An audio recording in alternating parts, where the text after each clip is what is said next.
Hi, it's Mr. Anderson, and in this video I'm going to talk about the brain, structure and function. Remember, structure is what it's made up of, and function is what does it do.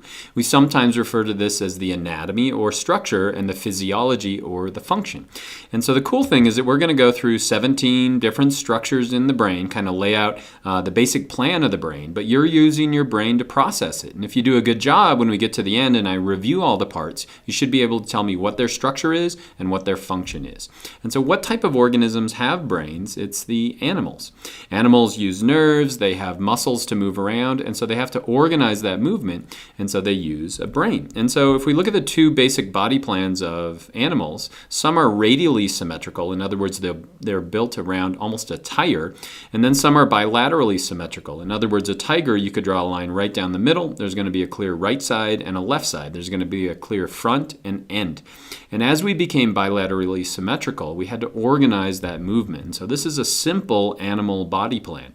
And so this animal is going to move towards the right. And as it does so, it has to take in information.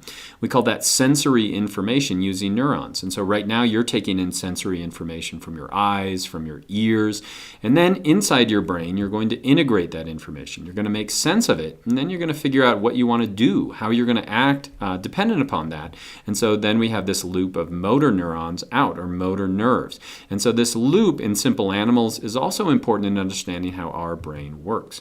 But if we look at these real primitive brain, we find that they have a real common structure. They have these four humps, and we call those the first one's not a hump, but the spinal cord. We then have the hindbrain, the midbrain, and then we finally have the forebrain. And we find this consistent throughout all animals. And if we look at something like a shark, it pretty much looks just like that primitive brain. You can see down here we've got the spinal cord that's bringing information in. We then have the hindbrain, the midbrain, and the forebrain.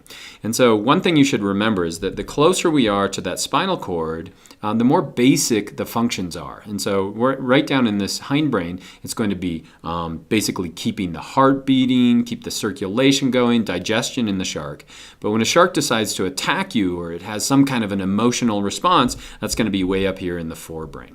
Now, if we look at you when you were really little, when you were an embryo, you had a brain that looked very similar. You had a spinal cord, you then had a hindbrain, you had a midbrain, and then you had a forebrain. But during development, that brain changes radically. And so this is what an adult brain looks like. So we still see that spinal cord. We then have the hindbrain, we have the midbrain, but look how large that forebrain is going to be. And so that's where all of those emotions and memories and all of that thinking we generally attribute to the brain is going to be in the forebrain. And so let's get to the actual anatomy. And so there are going to be 17 parts that we're going to go through. So you should always be thinking, what's the name of the structure, where is it, and then what's the function, what does it do? And so if we look at a basic brain plan, we find these four things jump out right away. We're going to see the brain stem. We then see a cerebellum on the back of the brain. So again, to get yourself oriented right, the eyes are going to be right up here. And so this would be towards the back of the head. So that's going to be the cerebellum. We then have the area of the thalamus, hypothalamus, and then finally we have the cerebrum, which is going to be that dominant upper portion of the brain. And so let's begin with the brain stem. The brain stem is broken down into three individual structures. So if we start at the bottom, we've got the medulla oblongata, the pons, and then we finally have the midbrain. And so those three things, medulla oblongata, pons, and midbrain, make up what we call the brain stem. So that's the structure. What's the function? Well, it really does two things. The first thing it's going to do are these more basic needs. It's going to keep your self-breathing, keep circulation going, digestion, swallowing. All of that is going to be controlled by the brain stem. If there's any damage to the brain stem, it's going to be catastrophic. What else does it do? Then we have information coming in. So we have sensory information, just like that worm did, coming up to the brain. And then we have motor nerves going out. And so the brain stem is important in routing that information and filtering that information, sending it where it needs to go. What's behind that? We have the cerebellum. The cerebellum, and the function of that is motor control. So as you do sports, for example, it's the cerebellum that's giving you that coordination. And it also gives you motor memory. So as you learn to ride a bicycle and you remember how to ride a bicycle, that's going to be thanks to your cerebellum.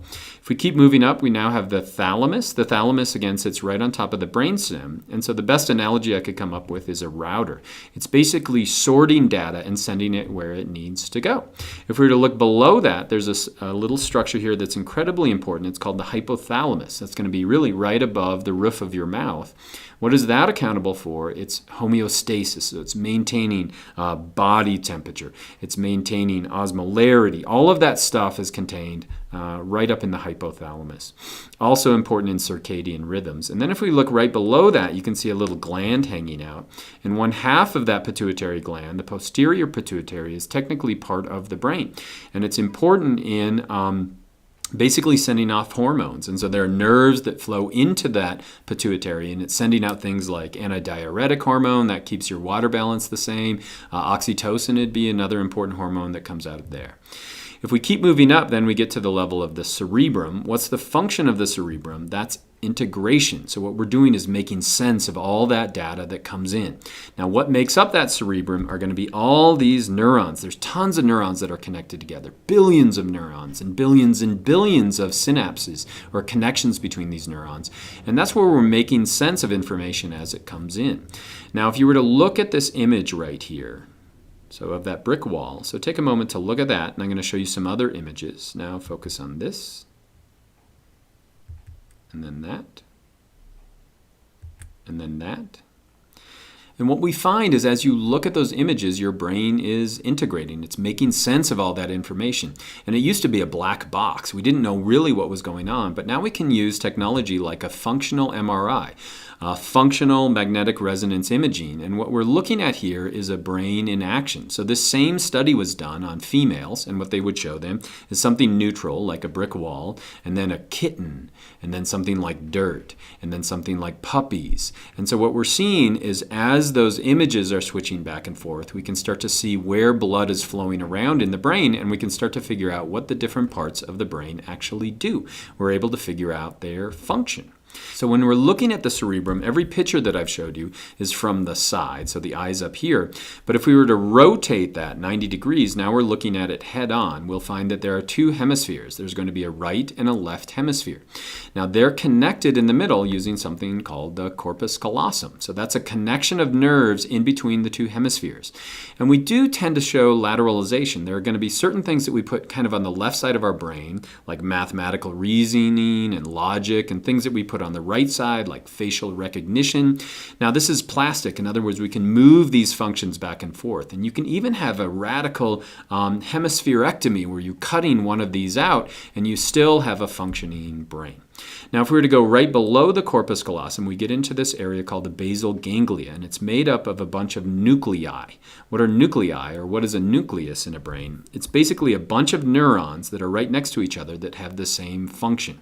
And so all of these nuclei together make up what's called the basal ganglia. And you can see this would be the corpus callosum connecting it together as well. So this is below the cerebral cortex. What's the function of that? Well, scientists have been able to figure out there's this complex interaction of inhibition and excitatory response between these neurons, and basically it controls a lot of our motor control. And if you have somebody who has Parkinson's disease, then we're having problems in this basal ganglia area. As we move farther up the brain, we eventually get to the cerebral cortex, and that's going to make up about 80% of the brain. So it's most of the brain itself, and it's broken apart into these 4 lobes. And so if we start in the front of the brain, we have what's called the frontal lobe. What's the function of that? It's mostly executive function. So it's kind of like the boss of your brain. It's emotional control up there. And if we have people who have damage to that frontal lobe, they have really huge emotional swings. As we move back towards the back of the brain, we get to the parietal lobe. What's the function of that? It basically is sensation. It's you dealing with and reacting to your environment. So we have a lot of neurons coming in here from sensory input. As we move to the back, we have the occipital lobe. The function of that is vision, primarily vision. And then we move onto the side, we have what are called the temporal lobe. Temporal lobe is going to be important in language. It's important in hearing. It's also important in memory. We have a lot of memories in there. And so each of these lobes have different functions that are associated with it, and hopefully those little icons help you remember those functions. Now, if we were to go inside the parietal zone, we'd find a really important part here. It's called the somatosensory cortex. And that's where sensory information is coming into the brain. And then on the other side of the lobe, we have what's called the motor cortex. And so going way back to that worm, we have information coming in, sensory information, and then we have motor output coming out. And so that's going to be a point of integration where we get information in, decide what we want to do with it, and then send that message back out. Now, if we were to look at that somatosensory cortex and map it along the cerebral cortex, we would find that we dedicate huge amounts of that brain surface area to things like your fingers, your tongue, your lips. In other words, we have way more neurons and way more sensory information coming in from your fingers as opposed to, for example, your back. We don't have as much of it dedicated to that on the backside. We could also use functional MRIs and then even an operation to figure out where a lot of these things are located, like speech and smell and hearing. But over the future, we're going to get really, really good at figuring out specifically what are all the different parts of the brain, what are the nuclei, what do they do, and even mapping it down to the level of the neuron. So how did you do? Do you remember those 17 different structures and their functions? Well, it's time to review.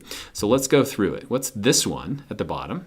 Overall, we call that the brain stem. Hopefully you got that.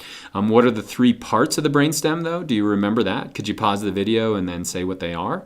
Well, starting from the bottom, remember, we have the medulla oblongata, we then have the pons, and then we have the midbrain. So that's going to be the structure and where it's found.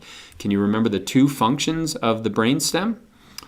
Two big things were, number one is to maintain breathing, heart rate, digestion, swallowing, so these fundamental properties of life. But what's the second one? Remember, it's to sort information going up and down. What's behind that? What's that structure called? That is the cerebellum. And so what's the cerebellum do? Remember, that's coordination, motor control, and also motor memory. Do you remember what sits right up above the brainstem? That is the thalamus. What's the thalamus do? Remember, it sorts information as it moves up to the upper parts of the cerebrum. What's below that? That is the hypothalamus. Underneath that, what's that do? Remember, that's homeostasis. It's maintaining that internal body state. Do you remember what hangs off the bottom of that? That is the posterior pituitary. Hopefully you're doing well so far. If we keep going then, what is this upper portion of the brain called? We call that the cerebrum. Okay, let's keep going into the cerebrum then. So do you remember what's that connection between the two hemispheres of the brain? We call that the corpus callosum. And do you remember what we call those little nuclei that are found below that cerebrum?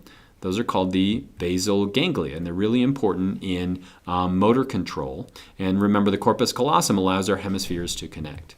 If we were to go up to the upper portion, what do we call this highly folded upper portion of the cerebrum? That's called the cerebral cortex. Do you remember what the front lobe is called? That was pretty easy. That's called the frontal lobe. What about the yellow lobe right here? That's called the parietal lobe. Do you remember what they do? Frontal lobe, remember, is executive or boss-like functions, and then parietal is going to be sensation of the environment. What about at the end? Do you remember that? That's called the occipital. And then what about at the bottom? That's the temporal. Occipital, remember, is a location where we have vision, and then temporal is going to be more language, hearing, memories are there. Now, there are two other parts in our lobe. So what do we call this area right here and then this area right here? Those are called the somatosensory cortex. Remember, that takes in information, makes sense of it, and then we have the motor cortex, which is sending information out. So those are those 17 structures. If you don't remember them, you may want to watch the video again, maybe make some flashcards, but that's the brain, and I hope that was helpful.